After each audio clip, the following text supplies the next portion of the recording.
There is a stone sitting inside the British Museum right now, behind glass, under controlled lighting, watched by security cameras around the clock. Millions of people have walked past it, scholars have spent their entire careers studying it, governments have argued over who it belongs to, and for over 2 centuries the world believed we had figured it out. We cracked it, mystery solved, move on. But here is the part nobody told you. Artificial intelligence just looked at that same stone, the one we thought we understood, and found something that has left researchers genuinely unsettled. Not because it discovered something supernatural, not because it proved a conspiracy, but because it revealed that the version of history sitting in every textbook, every museum exhibit, every documentary you have ever watched about ancient Egypt might be missing something enormous. And the people who built their lives on understanding that stone are now being forced to confront a very uncomfortable question. What else did we get wrong?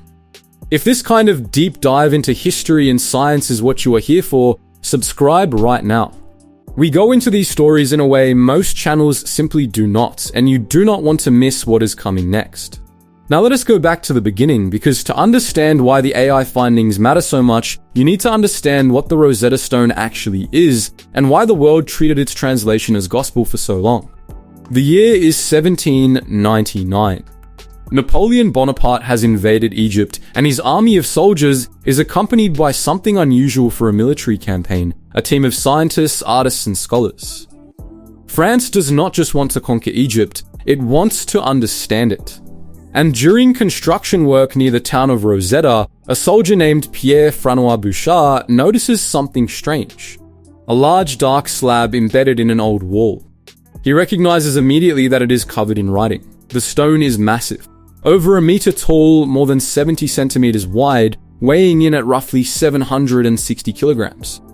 It is made of granodiorite, a dense, dark, igneous rock. And carved across its surface are 3 distinct bands of text. At the top, a script that nobody in the world at that moment could read, Egyptian hieroglyphs, the ancient sacred writing that had been silent for 14 centuries. In the middle, a cursive Egyptian script called Demotic, equally mysterious, and at the bottom something the scholars could read immediately, ancient Greek. The implication was staggering. If all 3 scripts said the same thing, then the Greek section was the key. It was a translation guide carved into stone by the ancient Egyptians themselves. The world had just been handed the decoder ring for one of history's greatest linguistic mysteries. The stone contained a priestly decree from 196 BC issued during the reign of King Ptolemy I. It honored the king with divine titles, listed the good deeds he had performed for the temples, and commanded that his image be erected in every major sanctuary in Egypt. Administrative, ceremonial, slightly dry in its language. But the content almost did not matter. What mattered was the mechanism. For the next 2 decades, scholars raced to decode the hieroglyphs using the Greek text as a guide. Then in 1822, a French linguist named Jean-François Champollion achieved something that many of his contemporaries thought was impossible. He cracked the hieroglyphic code. He realized that hieroglyphs were not simply pictures representing objects, they were a hybrid system combining phonetic sounds, logograms, and determinative symbols in a deeply complex grammatical framework. His breakthrough opened the entire civilization of ancient Egypt like a locked room suddenly flooded with light. Overnight, thousands of inscriptions on temple walls, papyrus scrolls, tomb ceilings, and stone monuments became readable. The voices of pharaohs, priests, astronomers, poets, and merchants came flooding back into human consciousness after more than 1,000 years of silence. Champollion's framework became the foundation of the entire field of Egyptology, and the Rosetta Stone was treated as the cornerstone that held the whole structure together. For 200 years, that foundation went essentially unchallenged. Until now. The first thing AI did when it analyzed the 3 inscriptions on the Rosetta Stone was something human scholars had also done, but with a crucial difference in scale and precision. It compared them word by word, phrase by phrase, structural element by structural element, not just in translation but in linguistic architecture. And what it found almost immediately was that these 3 texts are not the same document. On the surface, yes, they all describe the same decree. But beneath the surface, each version tells a subtly different story, shaped for a different audience using a different conceptual vocabulary. This was not translation in the way we normally think of it. This was targeted messaging executed with extraordinary sophistication. Take the Greek section. AI analysis confirmed what some scholars had suspected but never fully articulated. The Greek text frames Ptolemy V through an entirely Hellenistic lens. He is presented as a rational administrator, a benefactor who reduced taxes, freed prisoners, supported the temples financially. The language is the language of Greek political philosophy. Virtuous rulership justified through practical action and civic generosity. A Greek-speaking bureaucrat in 196 BC would have read that text and found a leader who spoke their cultural language. Now look at the hieroglyphic version. The AI found that in this section, Ptolemy XV the Fids is not simply a capable ruler, he is a cosmic figure. He is linked explicitly to Horus, the divine king, and to Ra, the sun god.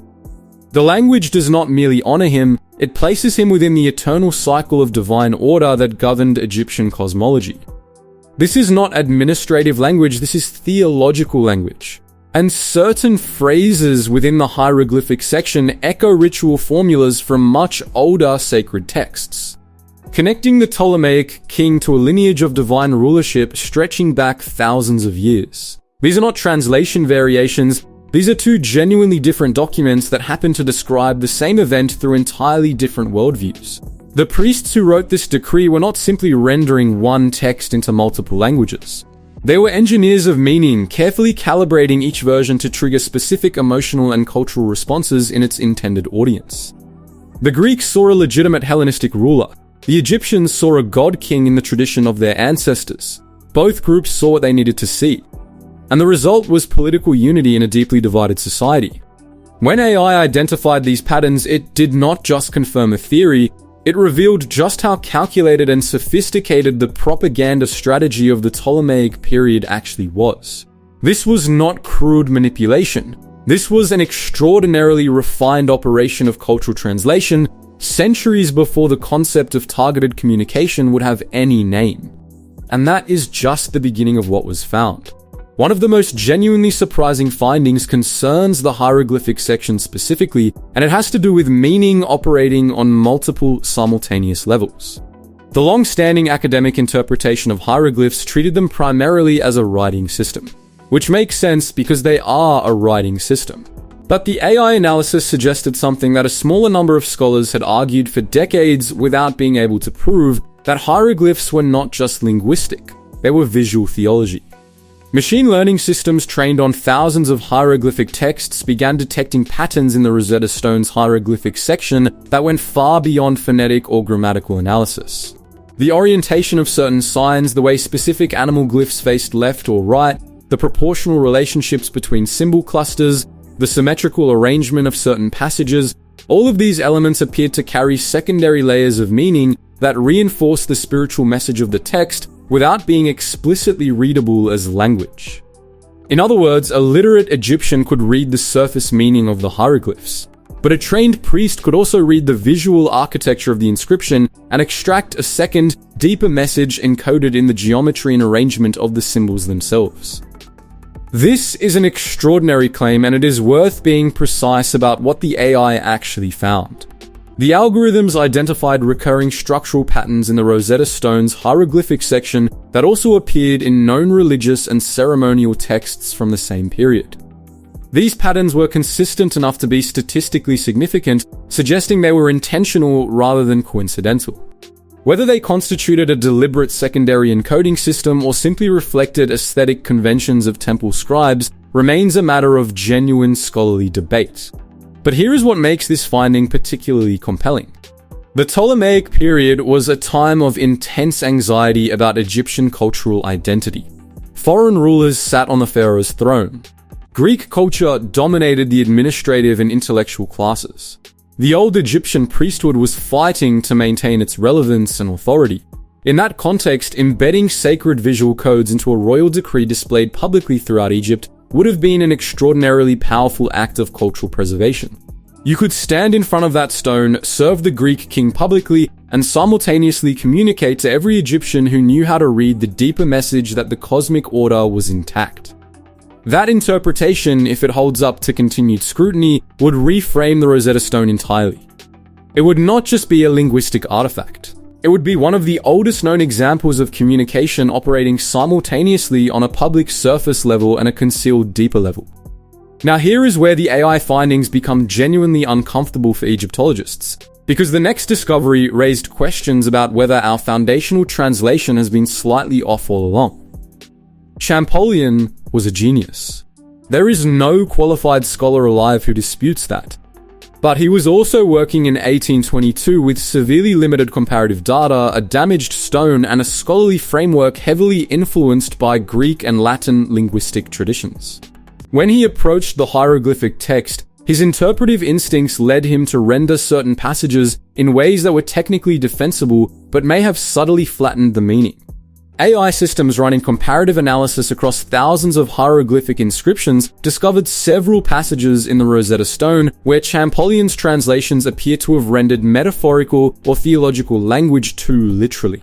In one cluster of phrases, what he translated as a relatively straightforward description of royal beneficence appears to contain layered metaphorical language that, when compared with similar phrasing in temple hymns and ritual texts from the same period, suggests a meaning closer to divine regeneration and cosmic renewal than simple administrative generosity. This matters because Champollion's framework became the template. Every major advance in hieroglyphic translation for the next 2 centuries was built on his structural assumptions.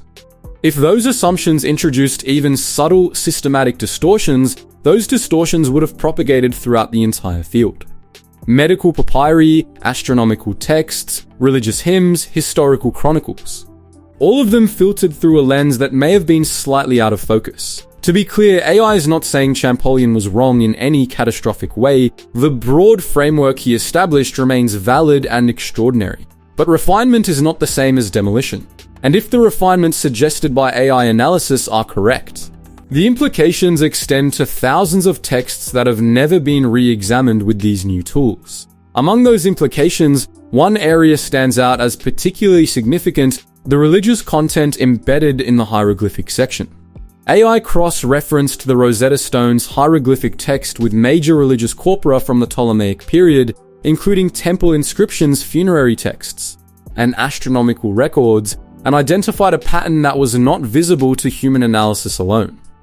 Certain phrases in the decree do not merely echo religious language, they appear to be deliberate allusions to specific mythological narratives.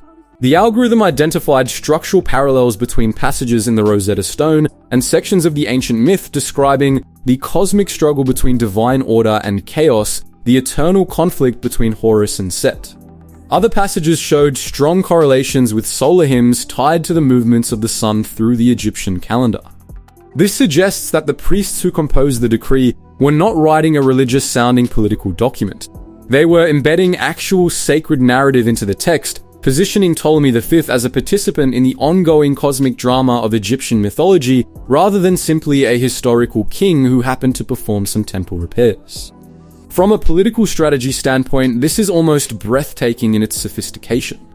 To anyone who could not read the deeper religious resonances, the decree was a standard royal proclamation.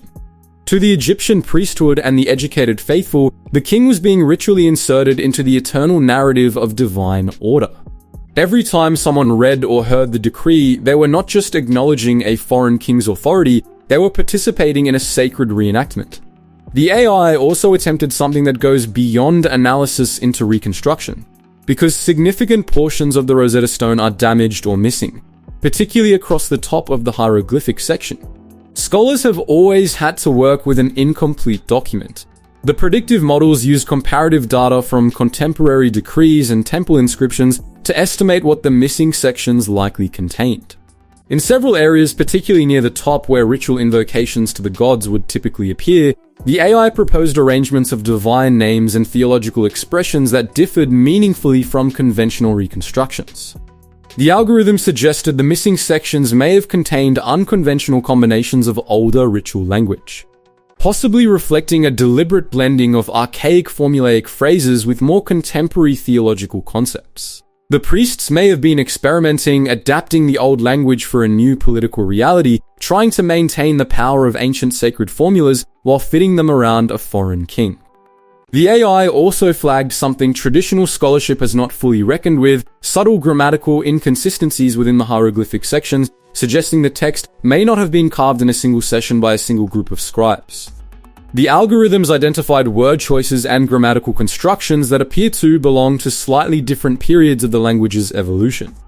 Some structures appear older than 196 BC, others reflect conventions more typical of later periods. This does not necessarily mean the decree was altered. It may indicate that the scribes were deliberately deploying archaic language alongside contemporary language, a practice documented in other ceremonial contexts where ancient phrasing was used to lend spiritual legitimacy to a text. It is the ancient equivalent of quoting century-old legal precedent, but it might also indicate the stone underwent multiple stages of carving or refinement at different moments. Neither possibility changes the basic facts of the stone's history, but both change the texture of how we understand it. The academic response to these findings has been exactly what you would expect from a field that spent 200 years being right about something and is now being asked to revisit that certainty. Intensely polarized. On one side, researchers who use computational methods see the AI findings as confirmation of what subtle clues had suggested for years. They argue that human analysis, no matter how skilled, is inherently limited by pattern recognition abilities that algorithms surpass at scale. For them, the AI is not replacing scholarship, it is augmenting it the way telescopes augmented naked eye astronomy. On the other side, senior Egyptologists who have spent decades immersed in the cultural and historical context of ancient Egypt are deeply skeptical. Their argument is not that AI is useless, it is that statistical pattern recognition cannot replace interpretive depth. Ancient texts were produced by human minds operating within specific cultural frameworks, and those frameworks require human understanding to properly interpret. A correlation identified by an algorithm is not the same as a meaning understood by a scholar. Both sides have legitimate points. And what is really being argued about is not just the Rosetta Stone, it is the future of how the humanities and the sciences interact in the study of the human past. The implications extend across the entire field of ancient studies. The Rosetta Stone has been the calibration standard for hieroglyphic translation for 2 centuries. Adjusting that standard even slightly means revisiting thousands of texts that were translated using it as a reference. Medical papyri, legal records, astronomical calculations, religious hymns that have shaped people's understanding of Egyptian spirituality for generations. Every one of those translations contains inherited assumptions tracing back to foundational work that may need refinement. Similar AI analysis is now being applied to other major ancient texts. The Dead Sea Scrolls, the Epic of Gilgamesh, Linear B tablets encoding the earliest known form of Greek. In each case, algorithms are identifying patterns and potential alternative readings that human scholarship had not fully seen. In some cases, the findings support existing interpretations, in others, they challenge them. The question this raises is uncomfortable but necessary. How much of our picture of ancient history is accurate? And how much of it is a coherent story we built from imperfectly decoded sources and then forgot to keep questioning? There is also the matter of where the Rosetta Stone physically sits, and the way these AI findings have added fuel to one of the longest-running debates in museum ethics. The stone has sat in the British Museum since 1802, transferred to British possession following Napoleon's defeat in Egypt. For generations, Egyptian scholars and officials have argued that it belongs in Cairo as part of Egypt's own heritage and cultural identity. The British Museum's traditional position has been that the stone is safest in London and most accessible to the global public there. But the AI analysis has quietly undermined part of that argument. If the institution that has held this artifact for over 2 centuries operated from an incomplete understanding of its significance, and if Egyptian scholars with deep cultural familiarity might have detected nuances that Western academics missed, then the question of custody becomes more than a legal or political dispute. It becomes a question about who is best positioned to interpret and steward this kind of knowledge. High-resolution 3-dimensional imaging now makes it possible to study the stone's surface in extraordinary detail from anywhere on Earth. Open access databases are being built that give researchers in Cairo the same analytical tools available in London. The technological argument for keeping the stone in Europe is eroding, even as the ethical argument for returning it grows stronger with each new discovery, suggesting the stone's full depth of meaning was never fully grasped by the institutions that claim to protect it. What the AI findings ultimately reveal about the Rosetta Stone is not that we had it completely wrong. It is that we had it partially right and we stopped questioning. We cracked the code, declared victory, built a field on the foundation, and did not look hard enough at whether the foundation had fissures. That is not a uniquely Egyptological failure, that is a deeply human one. We are pattern-seeking creatures who love the satisfaction of a solved puzzle.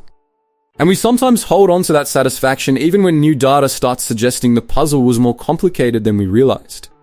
The Rosetta Stone was always described as the key that unlocked ancient Egypt. But keys work in both directions. They can open things and they can close them. For 200 years, the certainty that we had decoded the stone was also in a quiet way, closing off possibilities, telling researchers that the interesting work here was done, that the mysteries were mysteries no longer, that the stone had given up everything it had to give. What artificial intelligence has done is not replace human scholarship. It has not handed us definitive answers or rewritten history in any single sweeping revision. What it has done is pick the lock of our certainty and push open the door again. And behind that door is not darkness or chaos or the collapse of everything we thought we knew. Behind it is complexity. Nuance, more questions layered beneath the ones we thought were answered. The Rosetta Stone sat in the ground for nearly 1400 years before it was found. It sat in museum collections for another 2 centuries being studied, and apparently in all that time, with all the brilliant minds that examined it, it was still holding something back. That is not terrifying in the way that makes you afraid, that is extraordinary in the way that makes you want to keep looking. Because it means the past is still alive. It means the conversation between ancient minds and modern ones is not finished. It means that every certainty we inherit from previous generations is worth examining again with fresh tools and fresh eyes, not to destroy what was built before, but to see it more clearly, to hear it more accurately, to understand it more completely. The people who carved that stone in 196 BC were navigating an empire in crisis, trying to hold together a civilization under foreign rule, to preserve sacred traditions against the pressure of a dominant alien culture, to speak simultaneously to multiple audiences without losing any of them. They were, in every sense that matters, trying to communicate across difference and time. And 2,000 years later, they are still succeeding. We are still listening. We are still finding new layers in what they left us. If that kind of story is what keeps you coming back, subscribe and hit the bell. There is a lot more of this kind of deep dive coming, and we are just getting started.